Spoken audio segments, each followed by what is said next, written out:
Un centre éducatif cible d'un attentat très meurtrier à Kaboul. Un policier afghan arrive sur le lieu de l'attentat à Kaboul, le 15 août 2018. Reuters, Omar Sobhani au moins 48 morts et 67 blessés, c'est le dernier bilan toujours provisoire du ministère de la Santé suite à l'attentat suicide qui a visé un centre éducatif dans le quartier chiite de Kaboul ce 15 août.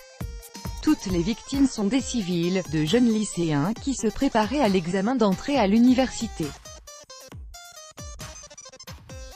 L'attentat n'a toujours pas été revendiqué, mais de nombreux attentats sanglants dans la capitale et dans l'est du pays ces derniers mois ont été revendiqués par l'organisation État islamique. Le centre Maoud était plein à craquer en ce mercredi après-midi. Une centaine d'élèves, filles et garçons, se préparaient au concours de Kankor, l'équivalent du baccalauréat en Afghanistan, lorsque le kamikaze a actionné sa bombe en plein cours. La puissance de la déflagration a été telle que le toit a été littéralement soufflé. Le centre est situé dans la partie ouest de la capitale, un quartier à majorité chiite.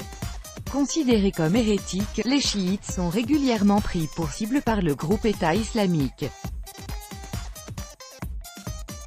En 2 ans, cette communauté a été la cible de pas moins de 13 attaques, rien qu'à Kaboul. Mais le pays tout entier est actuellement en proie à une violente insurrection armée. Des offensives d'envergure sont en cours, notamment dans la province du Nord Barlan où les talibans ont lancé un assaut contre un poste avancé des forces afghanes faisant au moins 40 morts. À Ghazni dans le centre du pays, après 5 jours de combat entre les talibans et l'armée, appuyée par les forces spéciales et l'aviation américaine, la situation semble enfin se stabiliser. Ces combats ont provoqué en quelques jours plusieurs centaines de morts. Analyse: les insurgés sont sous pression depuis des mois pour accepter d'ouvrir des négociations de paix avec le gouvernement afghan et les analystes estiment que de telles batailles visent à les placer en position de force au moment de les entamer. Analyse d'Ahmad Chouya, rédacteur en chef du Georgetown Public Policy Review. Même les États-Unis ont compris que le conflit en Afghanistan est dans l'impasse et qu'aucune partie ne peut gagner la guerre.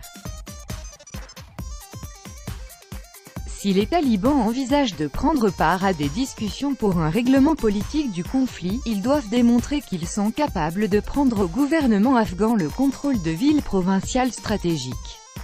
Et ils y sont arrivés à 3 reprises. Leurs offensives visent aussi à prouver à leurs propres sympathisants qu'ils ont toujours la force de le faire.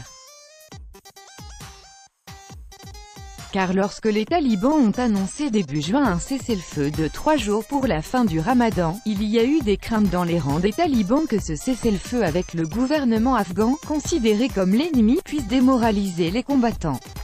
C'est pourquoi en lançant des offensives militaires aussi importantes, les talibans veulent démontrer leur force face à l'adversaire, le gouvernement afghan, mais aussi à maintenir la combativité et le moral des troupes.